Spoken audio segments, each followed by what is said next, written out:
Burger এবং আলু ফ্রাইতে শুরু করে আপাতত আমরা এই কয়টা আইটেম দিয়ে শুরু করতেছি। আর পরবর্তীতে আমাদের ইনশাল্লাহ পিৎজা যাবে, স্যান্ডউইচ, মানে আরও অনেক অনেক আইটেম যাবে। আপনারা যদি সাথে থাকুন অবশ্যই একটু দোয়া করবেন, যাতে আমার দুই ছেলে এই বিজনেসটা চাকরির পাশাপাশি তারা শুরু করছে। তারা অনেক পরিশ্রম করে যে কেমনি একটু ভালো থাকা যাবে, ছেলে মেয়ে ঢাকার শর্ত বোঝেন, অনেক ঘর ভাড়া, তার জন্য এই ব্যবসাটা শুরু করছে। আপনাদের মুরব্বির দোয়া ইনশাল্লাহ আপনারা সবাই একটু দোয়া করবেন আমার ছেলেদের জন্য, যাতে যারা একটু ভালো মতন চলতে পারে, ফিরতে পারে এবং থাকতে পারে।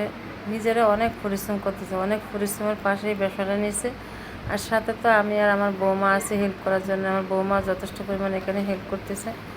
তো ইনশাল্লাহ কীভাবে দেখেন এই যে বিফ বার্গারটা বানাচ্ছে আর কিভাবে চিকেন বার্গারটা বানাচ্ছে, সে রেসিপিটা আমি আপনাদের সাথে আজকে তুলে ধরলাম। তো এখানে কিন্তু চিকেনগুলোকে একদম মেশিন দিয়ে একদম কিন্তু গুঁড়া গুঁড়া করে নিয়েছে, সেইটাকে সব মশলা দিয়ে মেখে এই যে এই মেশিনটার উপরে ভাজতেছে। একটা চুলা আছে তাও এখানে। আর এখানে কিন্তু রেসিপিগুলো কিন্তু একসাথে গুছায় গুছায় রেখে যখন বার্গারটারে সাজায় তখন এখান থেকে সব উপকরণগুলো দিয়ে তারপরে বার্গারটারে সাজা, কিন্তু তাই টেবিলের উপর রাখতেছে ঠান্ডা হওয়ার জন্য। দেখেন এভাবে আমি বিছিয়ে দিছি কাঠের টেবিল, ওর উপর রাখছে যেটা ঠান্ডা হবে। তারপরে এই যে দেখেন এই যে মাশরুম, তারপরে এখানে আছে বাটার, হ্যাঁ, এখানে চিজ, এখানে আছে চাপ, গরুর চাপ, মুরগি, এখানে আছে শশারি, গার্নিয়ার, একটা বার্গারে যা যা লাগে এগুলো সব উপকরণ আমার ছেলে ইনশাল্লাহ সেই সুন্দর করে দিয়ে এখন বার্গার দিয়ে দেখেন একটা রেডি করে ফেলছে। এর মধ্যে কিন্তু মাংসর বিফ দিছে কিন্তু 4 পিস করে, যেটা গরুর বিফ বার্গার, এই যেটা 4 পিস করে দিছে।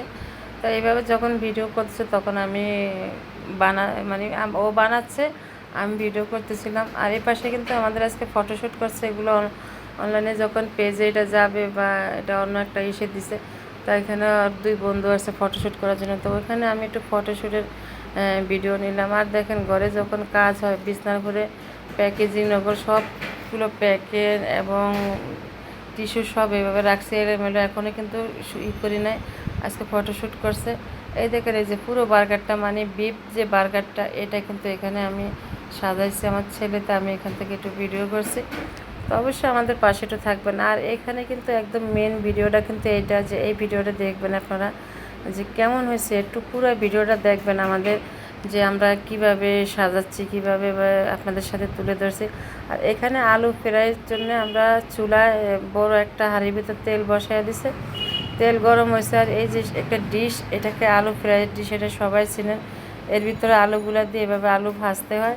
তাই তারপরে এইভাবে অর্ডার যখন আসবে এভাবে প্যাকেটিং করে সয়া সস, তারপর এটা হলো রসুন সসের, এর মধ্যে পিস পিস করে কেটে এগুলো দিছে।